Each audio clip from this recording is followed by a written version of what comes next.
What's the biggest culture shock you've experienced when visiting another country? Story 1. I was in Myeongdong, South Korea in the spring, and it was raining. The Myeongdong bus stop to the airport has no shelter. It's just on the side of the road.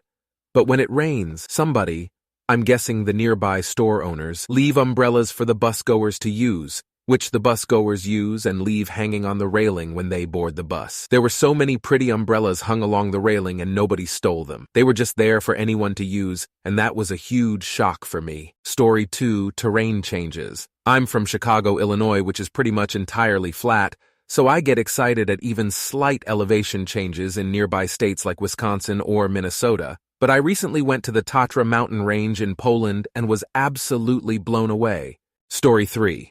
This one didn't directly happen to me, but my friend visiting me in the US from Germany. I got pulled over for doing about 7 over, normal traffic stop happens, and I get a ticket, but then the officer hears her accent and starts questioning her. Things like, where are you from? What are you doing in the US and how long are you here for? She was really thrown off as to how this cop thought he had the authority to be Homeland Security on a fucking traffic stop. To be fair, that shocked me a bit as well. Story 4. In Delhi, we saw a literal toddler, maybe 2, probably younger, walking down the highway alone. I asked our driver if we could stop to help her, and he just laughed at me. Another time, a little kid, maybe 4 or 5, tugged on my jacket to ask for money, and before I could even turn around to look at him, our rickshaw driver pushed him down onto the ground and told him not to bother me. I regret going on that trip. Story 5. Cuba was shocked by how incredibly poor some people there are. Like 3 families in a small apartment with no glass windows. And the really shocking part of it all is how genuinely happy everyone genuinely seemed to be. Like a truly joyous people, in spite of lack of material possessions. I've thought about that often. Story 6. Rural Romania, around 2012. Small houses without indoor plumbing or a formal bathroom, with a satellite dish out on the roof. It's like they skipped some steps on the road to modernity. The food, though, was delicious, and the people I met were real sweethearts. Story 7. Evening culture for the whole family. Seeing people with little kids in Italy out having dinner at 9 p.m., social events and public spaces coming to life in the Middle East. As a sleepy American who really likes a long coffee and breakfast morning, it's always such a funny culture shock to look across the square or over to the mall at 9:30 p.m. in my jammies, and see the place lit up with activity. Story 8. I, American, lived abroad for several years in various areas, predominantly SE Asia region. Biggest culture shock. One of my first travels when I was a kid was to central Mexico. I remember a public toilet where you had to pay to enter. I was stunned, and for the rest of the trip, extra paranoid to make sure I always had change while also never had to pee. Bonus. Americans are so freaking loud, I say as an American. I could be in a super crowded public area and always tell when a pair of Americans was around because they would be the ones talking so loud you could hear them over everyone else like 50 yards of meters away. Story 9. I've been all over Europe, South America, parts of Africa and Southeast Asia, lived in Vietnam for a year, and never felt culture shock until one tiny detail of moving to Switzerland. In the UK, we get into a lift, aka elevator, avoid eye contact, look at the floor or ceiling, and say nothing. In Switzerland, they greet each other as they get onto the lift, and then wish each other a good day as they get off. As a Brit, I was mortified. Story 10. As an American who somewhat recently visited Cuba, there was a lot. But the biggest was not seeing any advertisements for products on TV.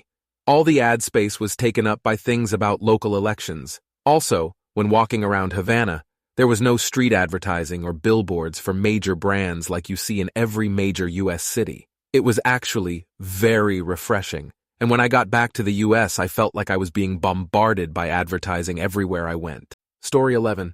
I'm American but grew up, lived all over the world. The irony is that my 3 biggest culture shocks have to do with the U.S. For some reason, American humor seemed extremely cruel and mean-spirited. A lot of American stand-up comedians just seemed straight-up bullies, assholes with a microphone. Like there was no middle ground. It was either humor at somebody's expense in the most cruel of ways, or silly dad jokes. How much negging and backhanded compliments Americans give to each other. Almost as if life is some kind of zero-sum game, where if someone does something great, it must take away from the overall pool of greatness available to the rest, so we have to bring them down a notch when complimenting them. This usually involved people who actually had achieved something remarkable. Similarly, on the opposite end, how truly unremarkable things were blown out of proportion as accomplishments. Like Mary over there just got her PhD in quantum physics, but she still can't get a good haircut or a boyfriend, ha. But little Debbie over here just barely graduated high school with a 2.0 GPA. So let's graffiti all our family cars to celebrate her achievement and throw a 3-day bash to send her to City College. Easy 3. How dissonant the US is at all levels. We have the top universities and most Nobel Prizes in the world, and at the same time we also have some of the most uneducated morons the world has seen. We have the most varied society in terms of races, nationalities, backgrounds, cultures, etc., and yet we tend to be one of the most uneducated countries about the rest of the world. We collectively freak out if a nipple is shown on daytime TV, but we produce the most porn. We have the best healthcare for some rare disease, but we can go bankrupt treating a bad flu, things like that. Story 12. It was more when I returned to my home country, US, than when visiting another country. I was shocked by how violent and disrespectful Americans were to each other as part of normal life, and how it wasn't even noticed, except to intentionally pretend not to notice it.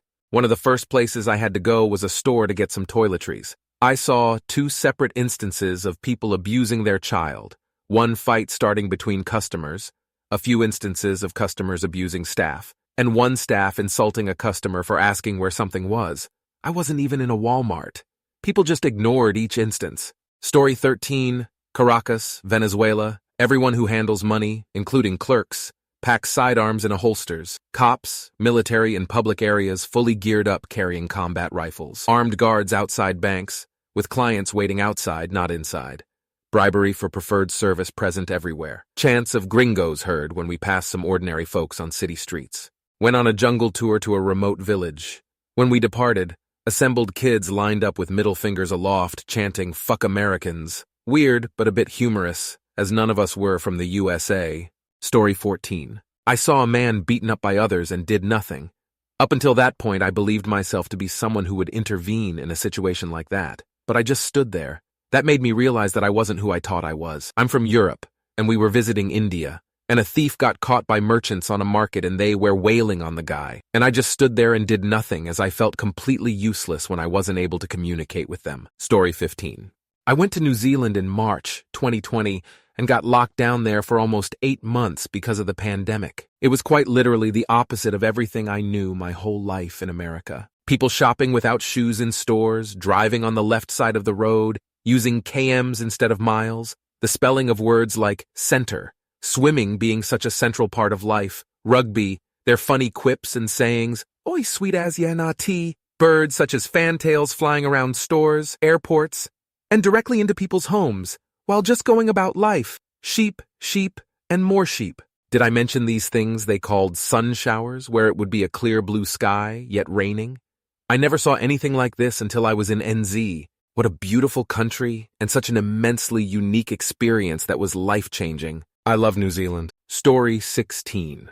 I've traveled quite a bit, and honestly, the only thing that ever hit me in a way that felt like culture shock was when I, an American, came back to the US after living in Africa for a year. I went into a Walmart my first day back and was really shocked at how fat everyone was. I obviously have always known there is an obesity problem in the US, but it was jarring after having more or less not seen an overweight person for a year. Story 17. I'm from Scotland.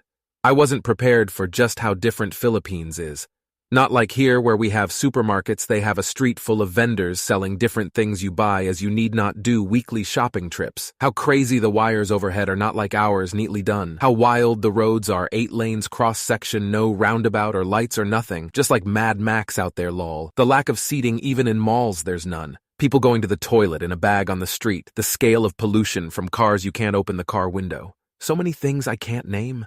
Story 18. As an American living in the Netherlands for a long semester while in university, I was caught by surprise about one thing. I was at a small coffee shop having a coffee and reading a book. There wasn't a lot of room left, so I sat down at a table for 4 as a single. At one point, another guy came along and just sat down at my table. I was slightly surprised, as this just would never happen in America. Once you sit down somewhere in the US, that area is your own private property. and nobody would really ever consider to join you at your table. I didn't say anything or really react at all, because the guy wasn't bugging me or ruining my experience. Later, when back around my fellow Dutch students, I mentioned it, and they all agreed that this was perfectly normal, and that because the Netherlands was such a small country, with not as much room as in America, Dutch people were comfortable sharing space with one another like that.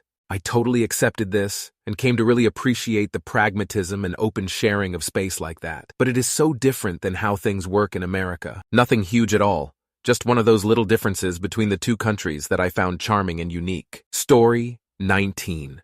We went to vacation in the Caribbean, and this particular resort was very diverse, not just Americans. So there were a lot of women of all ages walking around topless on the beaches, and boy could my group not shut up about it. We all worked at a hospital where we saw more asses and internals than ever, so I barely even noticed. But for the older people in my group, seeing some tits on a beach for the 6th hour was the craziest thing ever, and worth a comment. Every single time. We're fucking weird about nudity over here, I'm telling you.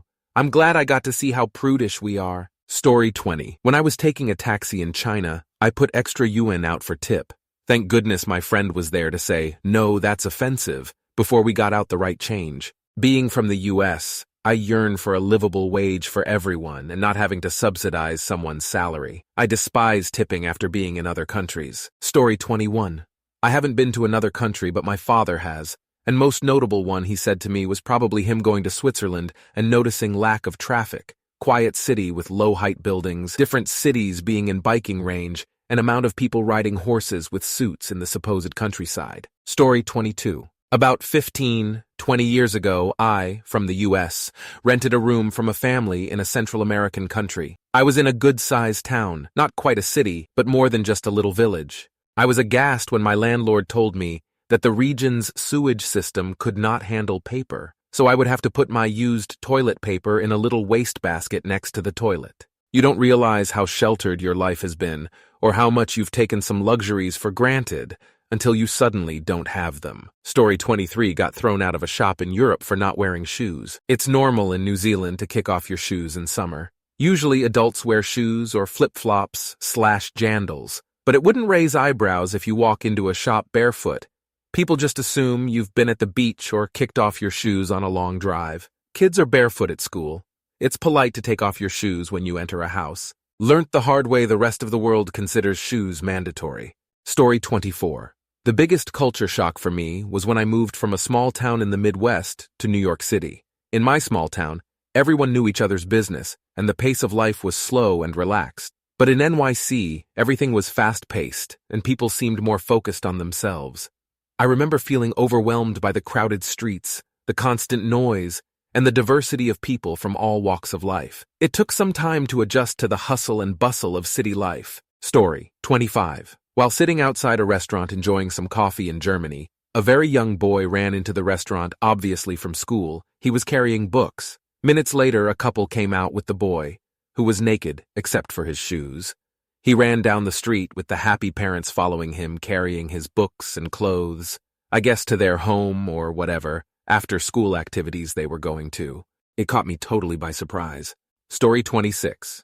As an American, arriving in London with the multiple bags of a year's projected stay, getting to the train station and finding out that it possessed neither escalators nor elevators, only stairs.